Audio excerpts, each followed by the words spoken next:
So I'll be showing you how you can shut down or switch off your Apple Watch. Now I'll show you two ways of doing it.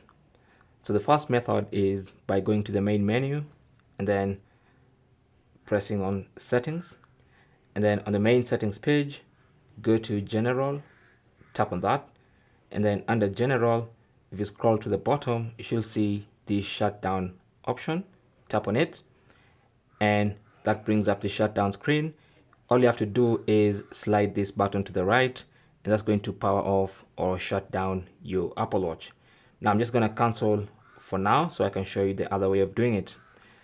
So the second method of switching off your Apple Watch is by long pressing on this side button.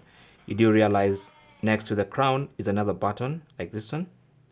So long press on that button.